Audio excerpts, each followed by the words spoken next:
Welcome back student to the channel. Last time जो हमने study किया था डीसी मशीन में, उसकी जो थीम थी वो बेसिक या फंडामेंटल लॉ थे जो हम इस्तेमाल करते हैं डीसी मशीन में आगे जाके, जिनमें लेंस का लॉ होता है, फैराडे कानून होते हैं, फ्लेमिंग्स के राइट हैंड लेफ्ट हैंड के रूल होते हैं। आज का जो हमारा टॉपिक है वो हमारे पास डीसी मशीन की कंस्ट्रक्शन है कि फिजिकली डीसी मशीन किस तरह दिखती है, कैसे बनाया जाता है, कौन कौन से हिस्सों पर मुश्तमिल होती है। तो आप मशीन को जब आप देखते हैं तो आपको सबसे पहले बैरूनी तौर पे जो उसका खोल नज़र आता है, बैरूनी जो प्रोटेक्टिव लेयर उसको नज़र आती है, आपको उसको कहा जाता है योक या मैग्नेटिक फ्रेम।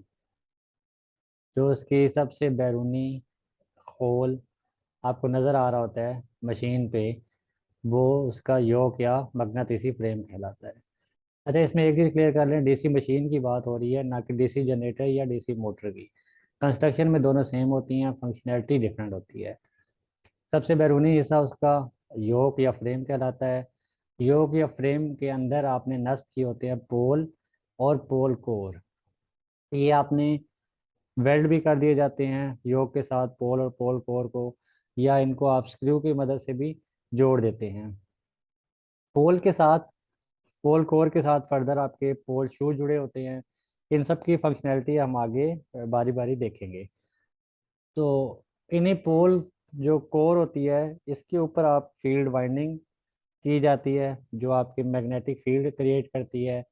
फील्ड वाइंडिंग जो आप फील्ड वाइंडिंग के बाद जो अगला हिस्सा है वो आपका मशीन का रोटर भी कहलाता है। डीसी मशीन का मूविंग पार्ट जो उसका रोटर है उसको कहते हैं आर्मेचर। आर्मेचर जो है वो दो हिस्सों पर मुश्तमिल होता है, जिसमें आर्मेचर कोर होती है और आर्मेचर वाइंडिंग होती है। ये मशीन का मूविंग पार्ट होता है। डीसी मशीन का जो मूविंग पार्ट होता है वो उसका आर्मेचर होता है, जो मुश्तमिल होता है आर्मेचर कोर और आर्मेचर वाइंडिंग के ऊपर।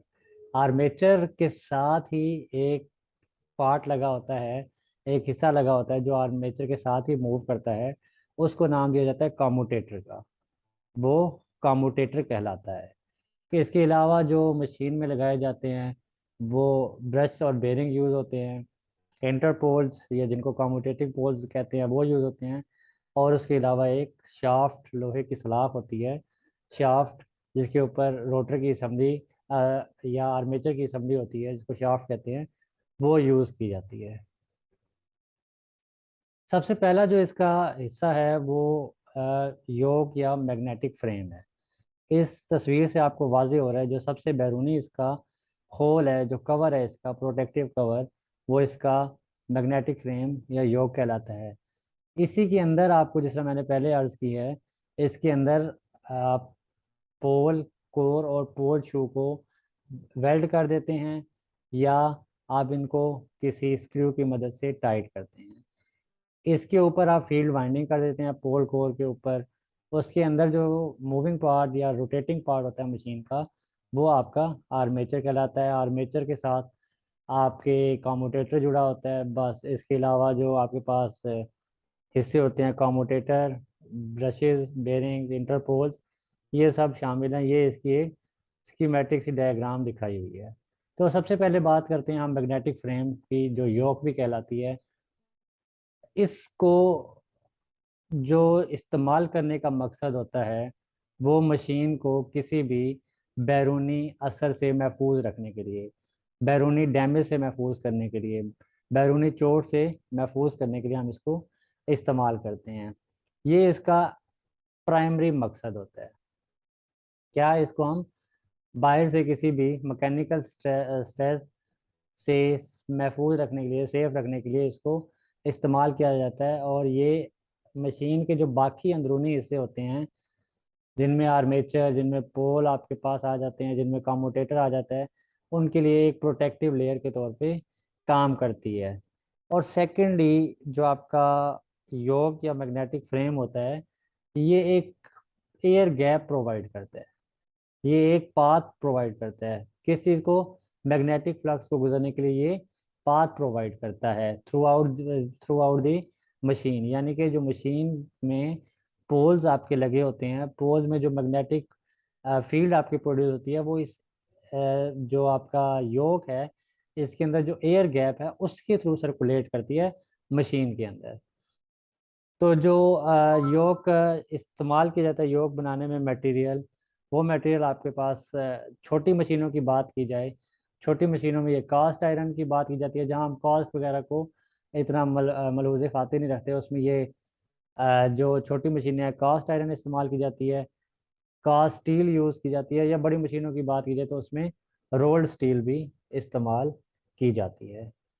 ये तो था योक क्या काम करता है, आपकी मशीन्स को प्रोटेक्शन प्रोवाइड करता है, मैकेनिकल प्रोटेक्शन, और एयर गैप प्रोवाइड करता है फ्लक्स के लिए। नेक्स्ट जो है वो पोल कोर और पोल शू होते हैं। जो पोल होता है आपका, आपको पता है मैग्नेटिक पोल्स होते हैं, वो इलेक्ट्रोमैग्नेट होते हैं, और इनके ऊपर आप फील्ड वाइंडिंग करते हैं। इनके ऊपर आप फील्ड वाइंडिंग करते हैं। ये अमूमन योक के अंदर वेल्ड कर दिए जाते हैं, योक के अंदरूनी साइड पे इनको वेल्ड कर दिया जाता है, या इनको स्क्रू की मदद से जोड़ दिया जाता है। पोल्स जो आपके होते हैं वो हमेशा इवन या जुफ्त तादाद में होते हैं, 2 4 6 8, जिस तरह आप आगे जाके देखेंगे, हम बात करेंगे जी 2 pole generator, 4 pole generator, 6 pole generator, तो वो इवन नंबर में ही हमेशा होते हैं। इनका फंक्शन जो होता है पोल कोर का, जब भी हम इनको एनर्जाइज करते हैं अपने पोल कोर को, इनके ऊपर वाइंडिंग की होती है फील्ड वाइंडिंग। उस फील्ड वाइंडिंग की वजह से ये क्या करते हैं, एक मैग्नेटिक फ्लक्स प्रोड्यूस करने शुरू कर देते हैं, या स्टार्ट करना शुरू कर देते हैं। जो मटेरियल इस्तेमाल किया जाता है पोल कोर और पोल शू में, वो मटेरियल कौन कौन से इस्तेमाल किए जाते हैं, वो कास्ट स्टील है, कास्ट आयरन है। इसके अलावा जो है, एक और चीज़ आपने याद रखनी है, जो पोल होते हैं ना, पोल कोर जो होती है, सॉरी, पोल कोर जो होती है उसको हम हमेशा लेमिनेटेड बनाते हैं, पतरीदार बनाते हैं। पतरीदार लेमिनेशन क्यों की जाती हैं, क्योंकि एडी करंट लॉस को हम मिनिमाइज कर सके। एडी करंट लॉसेस को मिनिमाइज करने के लिए हमारी जो पोल कोर है इसको पतरीदार बनाया जाता है। पोल शू, पोल शू पोल का ही हिस्सा होता है, एक इनलार्ज हिस्सा होता है। आप अगर पोल को खोल के देखें कभी मोटर के, तो जो रोटर की साइड पे आपका पोल कोर का हिस्सा होगा वो ज़रा इनलार्ज या फैला हुआ होगा। वो एक फैला हुआ हिस्सा जो होता है वो इसका पोल शू कहलाता है। पोल शू जो है आपकी पूरी मशीन के अंदर मैग्नेटिक फ्लक्स को फैलाता है, पूरे मशीन के अंदर मैग्नेटिक फ्लक्स को फैलाता है। जो एयर गैप आपका मौजूद होता है योक या मैग्नेटिक फील्ड के अंदर, उसमें एयर गैप को ये स्प्रेड करता है, आर्मेचर की तरफ इसको भेजता है, पूरे मशीन के अंदर की साइड इसको स्प्रेड करता है। सेकेंडली, जो आपने फील्ड वाइंडिंग की होती है पोल्स के ऊपर, ये उनको सपोर्ट भी प्रोवाइड करता है पोल शू। इस तरह जिस तरह हम पहले भी बात करते रहे हैं पिछली स्लाइड में, जो मटेरियल इस्तेमाल किया जाता है वो कास्ट आयरन, कास्ट स्टील इस्तेमाल किया जाता है। इसी तरह इनमें भी आप पतरीदार कोर यूज़ करते हैं पोल शू, क्योंकि पोल का हिस्सा होता है, इन्हें भी पतरीदार बनाया जाता है ताकि एडी करंट लॉसेस मिनिमम हो सकें। फील्ड वाइंडिंग पोल्स के ऊपर की जाती हैं कॉपर कंडक्टर की। जो वाइंडिंग्स आप फील्ड के ऊपर पोल के ऊपर करते हैं, इनको फील्ड वाइंडिंग कहते हैं। इनका मकसद क्या होता है, क्योंकि आपने पिछले लेक्चर में देखा था फ्राडे का कानून, उसमें क्या होता है, जब भी कोई कंडक्टर किसी मकनातीसी फील्ड को कता करता है तो उसमें एक ईएमएफ पैदा होता है। अब मकनातीसी फील्ड हमें लानी है, कंडक्टर उसके लिए चाहिए होगा, उसको कता कराना होगा, फिर ही कोई ईएमएफ पैदा होगा। तो इस सिलसिले में जो हमारे पास फील्ड वाइंडिंग होती है जो पोल्स के ऊपर की जाती है, जब भी हम उन्हें कोई सप्लाई देते हैं तो वो इलेक्ट्रोमैग्नेट बन जाते हैं। जैसे ही वो इलेक्ट्रोमैग्नेट बन जाते हैं, इलेक्ट्रोमैग्नेट बनने के बाद वो स्प्रेड करते हैं, या वो फ्लक्स प्रोड्यूस करना स्टार्ट कर देते हैं, जिस फ्लक्स को आर्मेचर जिस कता करेगा जब उसको, तो उसमें एक ईएमएफ पैदा होगा। अच्छा जी, नेक्स्ट हमारे पास जो आ जाता है हिस्सा, जो मशीन का रोटर भी कहलाता है, उसमें आर्मेचर कोर और आपके पास आर्मेचर वाइंडिंग शामिल होता है। इन दोनों को मिला के हम कहते हैं आर्मेचर। जो रोटेटिंग पार्ट होता है मशीन का आर्मेचर, दो हिस्सों पर मुश्तमिल होता है, आर्मेचर कोर और आर्मेचर वाइंडिंग। आर्मेचर आपके योक के अंदर पोल्स के दरमियान एक रोटेटिंग पार्ट होता है। पोल्स के अंदर योक के अंदर पोल्स के दरमियान रोटेटिंग पार्ट होता है आर्मेचर। दो हिस्सों पर मुश्तमिल होता है, एक आपके पास आर्मेचर कोर होती है, दूसरा आपके पास आर्मेचर वाइंडिंग होती है। ये आर्मेचर जो वाइंडिंग है अमूमन बनाई जाती है आपके पास आर्मेचर जो है बनाया जाता है सिलेंड्रिकल शेप में, और आर्मेचर की कोर जो है उसमें हम उसको पतरीदार बनाते हैं। और हर पतरी की मोटाई 0.4 मिलीमीटर टू 0.5 मिलीमीटर होती है। और इसको इसकी जो स्लॉट्स बनाई जाती हैं, आर्मेचर कोड में स्लॉट्स बनाई जाती हैं, उन स्लॉट्स के अंदर हम क्या करते हैं, आर्मेचर वाइंडिंग करते हैं, जो कि कॉपर कंडक्टर से की जाती है। जो मटेरियल इस्तेमाल होते हैं वो यूजुअली ऐसे होते हैं जिनकी रिलक्टेंस लो हो। लो रिलक्टेंस मटेरियल यानी जो मैग्नेटिक फ्लक्स पैदा हो रहा है उसके लिए मिनिमम रेजिस्टेंस जो मटेरियल रखता हो, वो मटेरियल हम आर्मेचर कोर में इस्तेमाल करते हैं। इसकी मिसाल आयरन हो सकती है। इसी तरह जो फंक्शन होता है आर्मेचर कोर का, वो क्या होता है, एक लो रिलक्टेंस पाथ या लो रेजिस्टेंस, मैं इसलिए इस्तेमाल कर रहा हूँ क्योंकि ये एक आपके लिए पुरानी टर्म है। लो रेजिस्टेंस पाथ जो ऑफर करे फ्लक्स को, उस मटेरियल उसको उस मकसद के लिए फंक्शन या उस फंक्शन के लिए इसको इस्तेमाल किया जाता है कि जो लो रिलक्टेंस ऑफर करे फ्लक्स को, जो प्रोड्यूस हुआ है आपका वाइंडिंग के जरिए। सिमिलरली आर्मेचर कंडक्टर जो होता है आपके पास, आर्मेचर कंडक्टर कॉपर का बनाया जाता है, जो आर्मेचर के अंदर, आर्मेचर कोर के अंदर जो स्लॉट्स वाक़ होती हैं उनके अंदर इसकी वाइंडिंग की जाती है। आपको आर्मेचर कुछ इस तरह का प्रैक्टिकली दिखता है। आर्मेचर का कोर आप देख रहे हैं कि इसमें स्लॉट्स भी आपको नज़र आ रही हैं और इसकी कोर में आपको पतरियां भी नज़र आ रही हैं। तो ये जो स्लॉट्स वाक़ हैं इनके अंदर आप इनमें बाइंडिंग करते हैं, जबकि इसको पतरीदार इसलिए बनाया जाता है कि इसमें आप एडी करंट लॉसेस को मिनिमाइज कर सकें। आर्मेचर वाइंडिंग का पहले भी मैं आपको बता चुका हूँ। आर्मेचर वाइंडिंग कॉपर मटेरियल, कोई भी कंडक्टिंग मटेरियल कॉपर ही हम ज़्यादातर इस्तेमाल करते हैं, यूज़ किया जाता है आर्मेचर वाइंडिंग के लिए।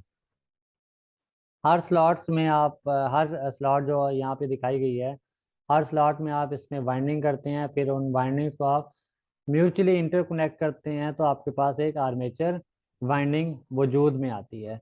जब आप कभी जनरेटर के केस में इस आर्मेचर को किसी बैरूनी प्राइम मूवर से घुमाएंगे, तो ये जो फ्लक्स प्रोड्यूस हुआ है पोल्स के ज़रिए, फील्ड वाइंडिंग के ज़रिए, उनको ये कता करेगा, उस फ्लक्स को कता करेगा, तो क्या आपके पास एक ईएमएफ पैदा होगा फैराडे के कानून के मुताबिक। आर्मेचर वाइंडिंग्स के सिरे जो हैं वो जाके कामोटेटर के साथ मिले होते हैं। ये कामोटेटर फिर आगे इसको डीसी में कन्वर्ट करता है, वो आगे जाके हम देखते हैं।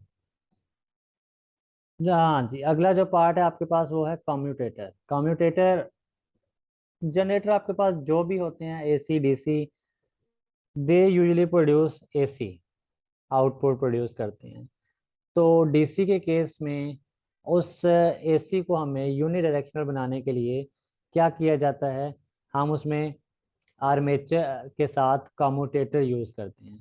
कम्यूटेटर्स का काम होता है कि जो आपकी एसी ईएमएफ या एसी आउटपुट प्रोड्यूस हो रही है इन केस ऑफ जनरेटर, उसको यूनी डायरेक्शनल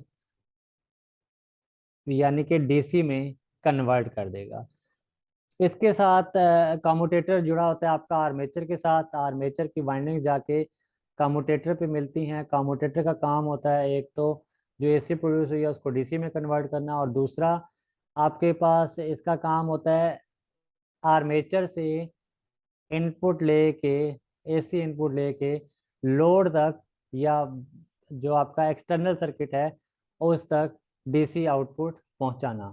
इंटरनल सर्किट को एक्सटर्नल सर्किट से जोड़ना। इसके आगे ब्रश भी लगे होते हैं, वो भी मैं आपको बताता हूँ।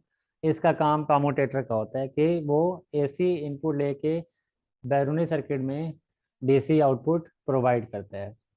क्योंकि ये भी कंडक्टिंग मटेरियल्स होते हैं, कंडक्टिंग मटेरियल्स इसमें भी आर्मेचर के साथ इसको जोड़ा जाता है, तो ये भी कॉपर या ऐसी कोई कॉपर से रिलेटेड कंडक्टिंग मटेरियल इस्तेमाल किए जाते हैं। इसमें भी सेगमेंट्स बने होते हैं, इसमें भी आप डिफरेंट देखेंगे जब इसको, तो ये कुछ इसी तरह से ही लगेगा आपको। आर्मेचर के साथ जुड़ा हुआ कम्यूटेटर इसी शेप में ऑलमोस्ट मिलेगा। ब्रशेज एंड बेरिंग, इनका मकसद क्या होता है, इनका काम क्या होता है? ब्रशेस का काम क्या होता है? ब्रशेस आपके कम्यूटेटर से इनपुट लेके, जो कम्यूटेटर ने यूनिडायरेक्शनल आउटपुट दी है, वो इनपुट बनेगी ब्रशेस की, और ब्रशेस उस आउटपुट को जो उन्होंने इनपुट ली है उसको बैरूनी सर्किट या एक्सटर्नल लोड सर्किट तक कनेक्ट करेंगे। ब्रशेस यूजली ग्रेफाइट या कार्बन के बनाए जाते हैं। ब्रशेस को बारहा चेक किया जाता है, बारहा देखा जाता है, इनको इनकी इंस्पेक्शन की जाती है, और थोड़ा सा भी ऊंच नीच या खराबी के सूरत में ब्रशेस को तब्दील किया जाता है, फौरन इनको रिप्लेस कर दिया जाता है। ब्रशेस के बाद जो नेक्स्ट पार्ट है बेरिंग्स। बेरिंग्स जहाँ पे भी इस्तेमाल होते हैं, आपको पता है कि ये जहाँ पे भी रोटेटिंग पार्ट होते हैं वहाँ पे कुछ ना कुछ फ्रिक्शन होती है। उस फ्रिक्शन को कंट्रोल करने के लिए क्या किया जाता है? स्मूथ मूवमेंट के लिए मशीन की, मोटर की या जनरेटर की, हम बेरिंग्स इस्तेमाल करते हैं जिससे आपकी फ्रिक्शन मिनिमम की जा सके। नेक्स्ट हमारे पास होते हैं इंटरपोल्स। इंटरपोल्स हमारे पास एडिशनल पोल्स लगाए जाते हैं मेन पोल्स के दरमियान। मेन पोल के दरमियान इजाफी या एक्स्ट्रा पोल जो लगाए जाते हैं वो आपके इंटरपोल्स कहलाते हैं। इंटरपोल्स की पोलैरिटी जनरेटर के केस में आने वाले पोल के मुशाबे होती है। यानी आपका जो पिछला पोल था, जो मेन यार्क के साथ जुड़ा हुआ था, वो नॉर्थ था, अगला आपके पास साउथ होगा, तो इन दोनों के दरमियान जनरेटर के केस में जो इंटर पोल लगेगा उसकी पोलैरिटी साउथ होगी। हमेशा जनरेटर के केस में आने वाले पोल के मुशाबहा होती है पोलैरिटी, जबकि जनरेटर के केस में उल्ट होता है। जनरेटर के केस में उससे पिछले जो पोल गुजरा है, इंटर पोल से जो पिछला पोल था, उसकी पोलैरिटी रखी जाती है आने वाले इंटर पोल की जो पहले गुजर चुका है। इंटरपोल्स, या इसमें दूसरा नाम मैंने आपको दिया था कम्यूटेटिंग पोल्स, इनके नाम से ही जाहिर हो रहा है कि कम्यूटेशन को भी बेहतर करते हैं। कम्यूटेशन आइडियल नहीं होती, इनको कुछ हद तक बेहतर करने के लिए इनको इस्तेमाल किया जाता है। आर्मेचर रिएक्शन आप आगे जाके देखेंगे, अगले लेक्चर में देखेंगे। आर्मेचर एमएमएफ जो होता है उनको कंट्रोल करने के लिए इसको इस्तेमाल किया जाता है, और जो सबसे मेन मकसद इसका यही होता है कि कम्यूटेशन को इम्प्रूव करने के लिए इसको इस्तेमाल किया जाता है। इंटरपोल्स हमेशा जो है आपके आर्मेचर के साथ, आर्मेचर वाइंडिंग के साथ सीरीज में जोड़े जाते हैं। शाफ्ट आपके पास एक मैकेनिकल पीस होता है जिसके ऊपर आपका आर्मेचर या रोटेटिंग पार्ट लाई करता है। मीन्स आर्मेचर को इस शाफ्ट के ऊपर फिक्स कर दिया जाता है, और फिर ये शाफ्ट जो है ये रोटेट करती है, तो इसके साथ आपका आर्मेचर भी रोटेट करता है। इसको बनाने के लिए जो मटेरियल इस्तेमाल किया जाता है वो माइल्ड स्टील इस्तेमाल किया जाता है जिसकी मैक्सिमम ब्रेकिंग स्ट्रेंथ हो। शाफ्ट का काम जो होता है वो जनरेटर से क्या होता है, ट्रांसफ़र करता है mechanical energy through shaft. Shaft जो है जनरेटर के केस में मैकेनिकल एनर्जी ट्रांसफ़र करता है शाफ्ट में। तो यहाँ तक हमारे पास डीसी मशीन की कंस्ट्रक्शन वाला लेक्चर कंप्लीट हो जाता है। अगर इसमें आपका कोई क्वेश्चन है आप पूछ सकते हैं। तब तक के लिए ख्याल कीजिएगा, अगले लेक्चर का इंतज़ार कीजिएगा। आपका सुनने का बहुत शुक्रिया।